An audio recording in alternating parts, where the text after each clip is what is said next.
আমাকে সবকিছু ছেড়ে কবরে চলে যেতে হবে। ইন্না লিল্লাহি ওয়া ইন্না ইলাইহি রাজিউনের আওয়াজ চতুর্দিক থেকে শোনা যাবে। কুল্লু নাফসিন যায়িকাতুল মউত যখন আমাকে আস্বাদন করতে হবে, আর নামাজ পড়ার টাইম পাবো না, চিৎকার করে চাইলো একটা সিজদা দেওয়ার টাইম পাবো না।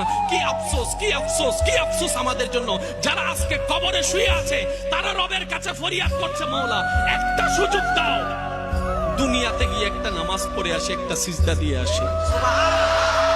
কবরবাসী চিৎকার করে রবকে বলে, মাওলা ভুল করেছি, ভুল করেছি, ভুল করেছি, একটা সুযোগ দাও। আবার দুনিয়ায় যাব, মাওলা হাজার ব্যবসা থাকুক আমি নামাজ ছাড়বো না, হাজার চাকরি থাকুক আমি নামাজ ছাড়বো না, মাওলা একটা সুযোগ দাও, একটা সুযোগ দাও, একটা সুযোগ দাও। মাটির নিচে যারা আছে তারা বলছে, আর মাটির উপর যারা আছে তারা বলছে, ভাই নামাজ তো পড়তে আয়। একজনে বলে যে কিভাবে আসবো, আমার প্যান্ট তো ঠিক নাই, আমার প্যান্টও ঠিক নাই, আমার শরীর তো পাক নাই, আমার কাপড় তো পাক নাই। আরেকজনে বলে, আমি যদি নামাজে যাই দোকানটা এখন বন্ধ করে